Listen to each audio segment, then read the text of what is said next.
Chinky, overpriced ba yung condo or swak lang sa'yo? Yan ang pag-uusapan po natin. Hi there, this is Chinky Tan, your pambansang wealth coach. Nako, ayun nga, marami nagsasabi, napakataas na daw ng presyo ng condo. Sa totoo lang, paano natin malalaman kung talagang overpriced na ang condo para sa'yo? Number 1, maliit ang unit para sa'yo pero mataas ang hulog.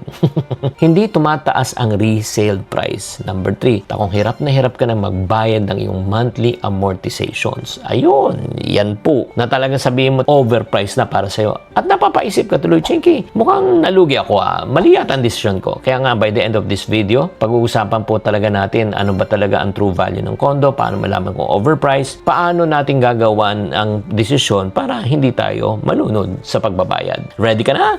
So kung ready ka na, type ready sa comment section. Number 1, let's talk about the big idea. Overpriced ba o hindi lang talaga swak sa budget mo? Alam mo, sa totoo lang, para sa akin, wala talagang mura at mahal. Ang mura at mahal ay depende sa iyong kakayanan. Ulitin ko, ang mura at mahal ay depende sa iyong kakayanan. Mura para kumain tayo sa fast food, pero para sa isang taong talagang naghihikaws tumitira sa kalsada, mahal po yan. Ang Louis Vuitton bag para sa mga milyonaryo, di ba, bilyonaryo, lalo na kung alam nyo na, mura yun. Pero para sa ating na kumikita na talagang pambayad na ng upa, ay napakamahal nun. Kaya makikita nyo talaga Pero kailangan natin maging objective. Okay? So, ang value ng isang condo ay depende on following factors. Number 1, location, location, location. Ang binabayaran po natin dito, hindi po yung square area, kundi convenience. I can still remember when I was at sa may Robinson's Galleria, doon yung office ko, doon yung business ko. So, we purchased a unit. Actually, 2 units sa likod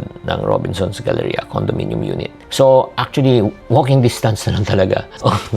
Grabe, sobrang laki ng tipid ko. Number 1 sa travel time. Number 2 sa gasolina. As a matter of fact, for almost, I think, 2 to 3 years, hindi ko nagagamit yung sasakyan ko kasi lakad-lakad lang talaga. So, that is number 1, convenience. Number 2, size and utility.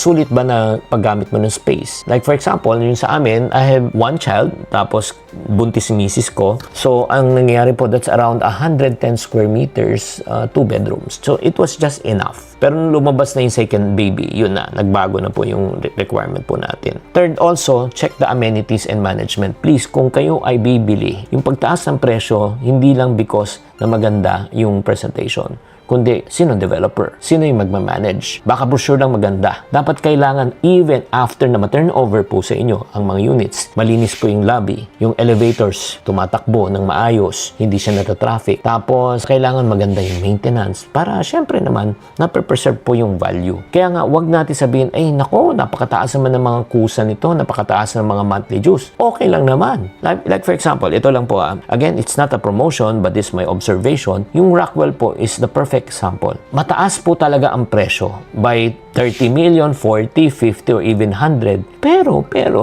ang dami pa rin gusto. Parati sila out of stock dahil nga align nga sa lifestyle ng mga tao, lalo na yung target market nila. Kaya nga, number 2, I will tell you na hindi dahil mura, sulit na. Oo nga, 8K pre-selling, go agad. Pero hindi mo naman chinek yung demand versus supply, yung timing, yung location performance. Mura nga siya, pero hindi naman tumataas ang value. Diba? Tapos nanood ka lang sa YouTube, may nakita ka how you can earn 50,000 a month from Airbnb buying a condo. Ay, nako.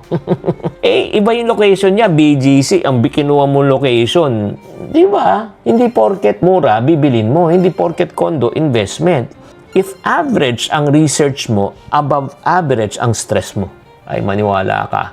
Kaya nga, babalik na naman ako, tatanong niyo yung sarili niyo, pinag-aralan mo ba yung market? Diba? Ano ba talagang intent mo? Kaya nga, very important. Ang dami mga questions pa. Pero I just need to move on. Let's go to kakayanan. Kasi sinasabi natin overpriced Okay, just to give you a perspective. Paano malaman na talagang afford mo? Ang average talaga dapat, no? Para masabihin natin afford based on your gross income. Okay? Mga at least 30% dapat ang punta lang sa housing. Kaya titignan mo, meron ka bang way to in order for you to pay the 30%?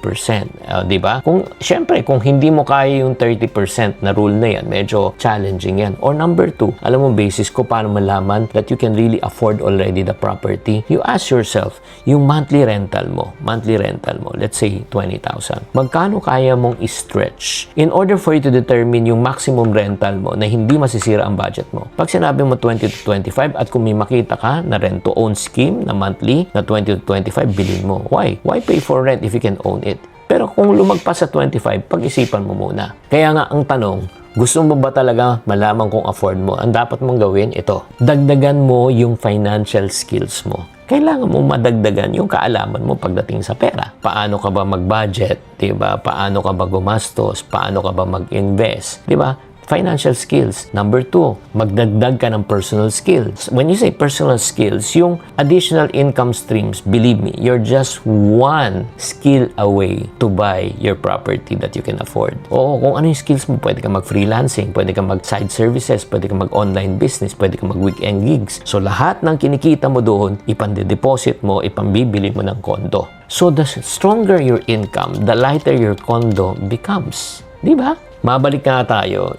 May overpriced bang condo? Well, for me, wala. Depende sa iyong kakayanan. Number 2, depende sa iyong lifestyle. Depende sa iyong need. Depende sa iyong income sources. At kung wala, syempre, ano gagawin natin? Gumawa ng paraan para madagdagan ang ating income. Kaya kung tatanong kita after watching this video, ano masasabi mo? Overpriced pa ba yung condo or underpaid ka lang? Oo. Kaya mga kapatid, alam mo, ang goal sa buhay, hindi paliitin ang pangarap, kundi palakihin ang ating kita para maabot natin ang ating pangarap. Sana nakatulong po tong episode na ito at lumawak ang inyong kaisipan. Again, increase your belief system, increase your income to increase your dreams. Tatandaan, tamang karunungan, tamang disiplina ang susi sa pagyaman. Chinky Tan, with over 6 million Facebook followers, 2.8 million YouTube subscribers, and 2.4 million TikTok fans, is now all out to share with you the most practical, simplest path to lasting wealth.